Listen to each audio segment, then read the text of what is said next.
नमस्कार, मैं हूं सत्येंद्र व्यंजन। जनचौक अपडेट में आपका स्वागत है। आज हम बात करेंगे पाकिस्तान और अफ़गानिस्तान के बेहद बिगड़ चुके संबंधों की।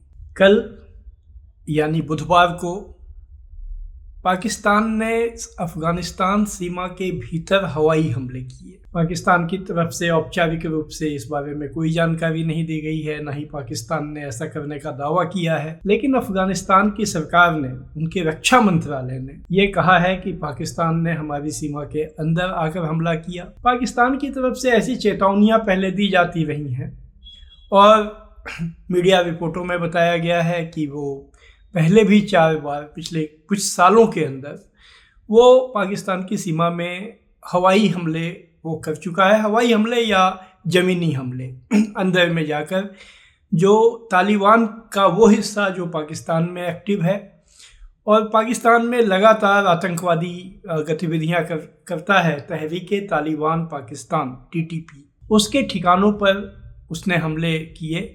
पाकिस्तान के जो खुफिया एजेंसी है ISI, उसके सूत्रों ने मीडिया को ये ब्रीफ किया है कि हमने हमले किए। हमने TTP के जो अड्डे, वजीरिस्तान ये पाकिस्तान का इलाका है और उसकी सीमा से लगा हुआ जहाँ से अफ़गानिस्तान शुरू होता है, उसके अंदर में जहाँ से ये TTP अपने अड्डे चलाता है और वहाँ से वो उन अड्डों का इस्तेमाल कर पाकिस्तान के अंदर आतंकवादी हमले करता है, तो हमने उन अड्डों को निशाना बनाया। लेकिन अफ़गानिस्तान की सरकार का कहना है कि ये जो हमले किए गए ये नागरिक इलाकों पर किए गए, असैनिक इलाकों पर किए गए और इसमें 46 आम लोग मारे गए और उसमें कुछ बच्चे भी हैं, ऐसा अफ़गानिस्तान का दावा है। तो अफ़गानिस्तान सरकार ने ये कहा है कि ये एक कायराना हमला था और हम इसे बर्दाश्त नहीं करेंगे, ये बिना हम इसका जवाब देंगे। पाकिस्तान ने जिस तरह की ये गतिविधि की है, एक्शन किया है, हम उसका उसी अंदाज में जवाब देंगे। अब अफ़गानिस्तान कितना सक्षम है, यानी वहाँ की जो तालिबान की सरकार है, ये तो नहीं मालूम कि वो अगर पाकिस्तान ने ये हमला किया, जैसा कि खुद उनके अपने सूत्र भी मीडिया को बता रहे हैं और अफ़गानिस्तान ने दावा किया, तो क्या अफ़गानिस्तान की तालिबान सरकार उसी तरह का हमला पाकिस्तान के अंदर करने में सक्षम है या नहीं, इसके बारे में जानकारियाँ नहीं हैं। ये तो तभी पता चलेगा जब अगर ऐसा हमला होता है तो। लेकिन जो आतंकवादी किस्म के हमले होते हैं, जो करने में TTP माहिर है और लगातार वो ऐसी गतिविधियां पाकिस्तान के अंदर चला रहा है, तो वो इसका जवाब देगा, वो अपनी गतिविधियां तेज करेगा, कुछ और ज़्यादा आतंकवादी हमले करेगा। इस बात का अंदेशा तो पाकिस्तान में भी गहरा चुका है और हम लोग भी इसका अनुमान लगा सकते हैं कि TTP इस हमले को वैसे ही नहीं जाने देगा। पाकिस्तान आतंकवादी हमलों के निशाने पर है, खासकर 2 समूहों की तरफ से। उसमें एक तो TTP है, दूसरा जो बलूचिस्तान के जो आतंकवादी संगठन है। TTP का जो मकसद है वो कहता है कि हम पाकिस्तान में, जैसा कि अफ़गानिस्तान में इस्लामिक एमिरेट की स्थापना की गई है, इस्लामिक राज्य की स्थापना की गई है, पाकिस्तान में वो वैसा ही इस्लामिक राज्य स्थापित करना चाहता है। जो ये बलूचिस्तान के जो समूह हैं, वो बलूचिस्तान को पाकिस्तान से आज़ाद कराना चाहते हैं। ऐसी खबरें पिछले समय में रही हैं कि TTP और बलूचिस्तान के गुटों ने आपस में संबंध बना लिए हैं। वो हथियारों का आदान प्रदान भी करते हैं और सूचनाओं का भी वो एक दूसरे को जानकारियां देते हैं, जो जानकारियां उनको उपलब्ध हैं। नतीजा ये हुआ है कि ये जो 2024 का साल रहा, ये साल पाकिस्तान के लिए बहुत खून खराबे से भरा रहा। इस साल 900 से भी ज़्यादा आतंकवादी हमले पाकिस्तान में हुए, छोटे या बड़े, और उनमें जो लोग मारे गए उनकी संख्या भी लगभग, कई हमलों में जान नहीं जाती है, कुछ लोग घायल होते हैं, कुछ में संपत्ति को नुकसान पहुंचाया जाता है, लेकिन जिनमें लोगों की जान गई वो संख्या तकरीबन 1000 है। उसमें 500 से ज़्यादा, बल्कि जो सरकारी आंकड़ा है पाकिस्तान सरकार का, 537 सुरक्षा कर्मी हैं, सैनिक या दूसरे पुलिस और दूसरे कर्मचारी हैं। इसके अलावा जो एक खैबर पख्तूनवा स्टेट है, पाकिस्तान का राज्य है, वहाँ पर भी पिछले दिनों में बहुत ही भयंकर किस्म के हमले हुए हैं। मस्जिदों पर हमले हुए हैं, बसों को निशाना बनाया गया है और 50 लोग मारे गए, 60 लोग मारे गए, 100 लोग मारे गए। ये खबरें बड़ी आम किस्म की वहाँ बनी रही इस साल। उसका आतंक का वो जो साया है वो भी फैलता रहा है।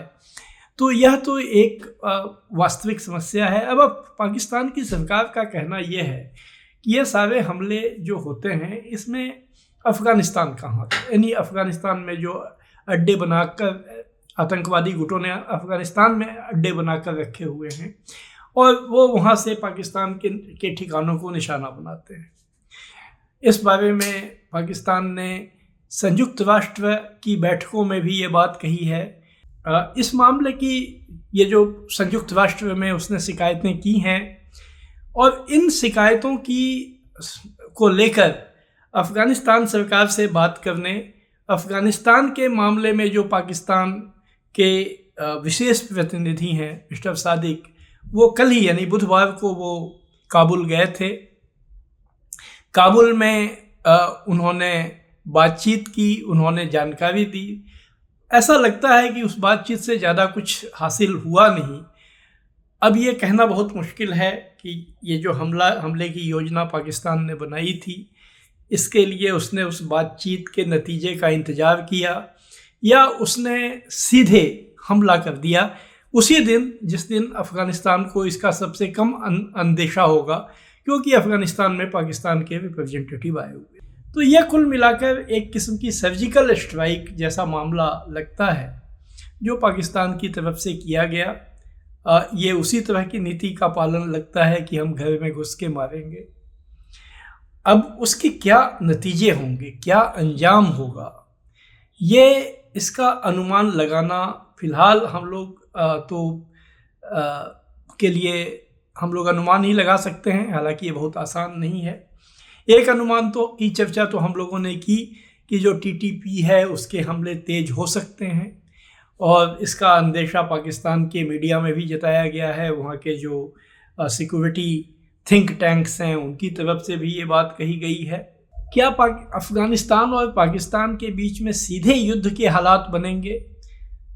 ये अफ़गानिस्तान तालिबान की सरकार जो काबुल में है उसने चेतावनी तो दी है, लेकिन इसकी संभावना कम मानी जाती है, क्योंकि अफ़गानिस्तान की जो तालिबान की जो सरकार है उसके पास डायरेक्ट किसी देश से वॉर करने का कैपेबिलिटी, आम जानकारी तो यही है कि वो नहीं है।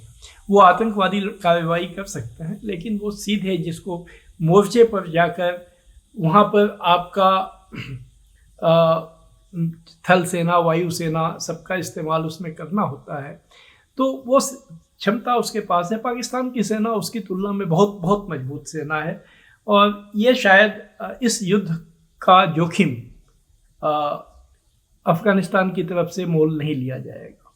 पाकिस्तान की स्थितियां जैसा कि हम लोगों ने देखा, वहाँ लगातार आतंकवादी हमले होने से एक बेचैनी है, व्यग्रता है, लेकिन इसमें एक जो एंगल है, एक जो कोण है, वो चीन का भी है। हम लोग सभी जानते हैं चीन की जो महत्वाकांक्षी योजना है बेल्ट एंड रोड इनिशिएटिव, उसका सबसे बड़ा इन्वेस्टमेंट और सबसे बड़ा प्रोजेक्ट पाकिस्तान में है।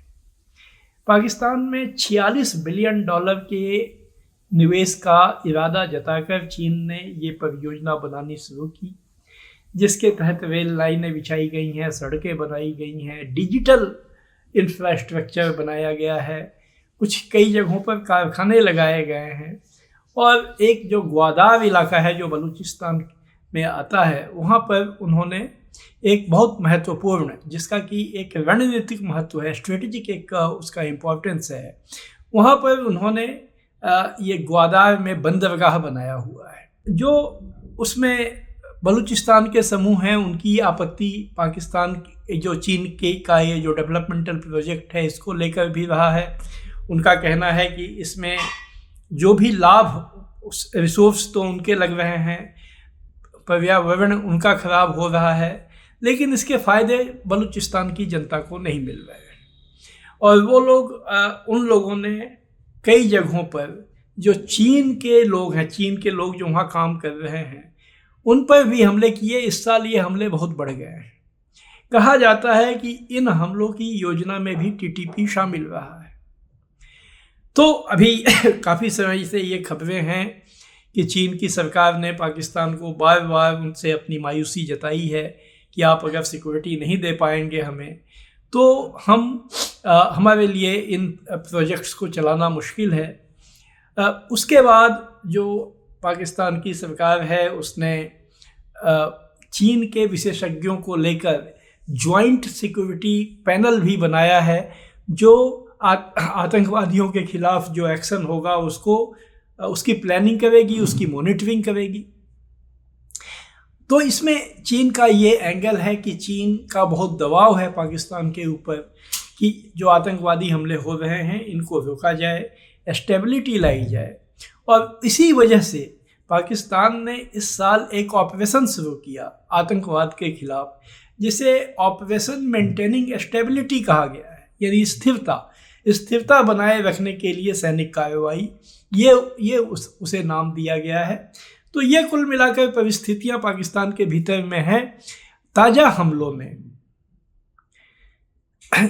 जो अभी पाकिस्तान की तरफ से किए गए हैं, इसके साथ यह बहुत बड़ा दांव जुड़ा हुआ है कि अगर ये हमले कामयाब होते हैं और इसकी वजह से टीटीपी की गतिविधियां कम होती हैं और उससे जो एक इम्पैक्ट होगा, उससे जो डर पैदा होगा, तो बलूचिस्तान के समूह भी, बलूचिस्तान लिबरेशन आर्मी और दूसरे समूह जो हैं, उनकी गतिविधियां भी कम करने में मदद मिलती हैं। तो पाकिस्तान को बहुत राहत मिलेगी। लेकिन इसका उल्टा भी हो सकता है। उल्टा ये हो सकता है कि ये गुट अपनी गतिविधियां बढ़ा दें। और अब चूँकि सीधा इस मोर्चे पर काबुल स्थित तालिबान की सरकार भी आ गई है, तो मुमकिन है कि वो भी इन गतिविधियों को मदद दे, जिससे स्थिति और बिगड़ सकती है। तो आज बस इतना ही। हम फिर आपके सामने आएंगे नए अपडेट लेकर। आज आप सबको मेरा नमस्कार।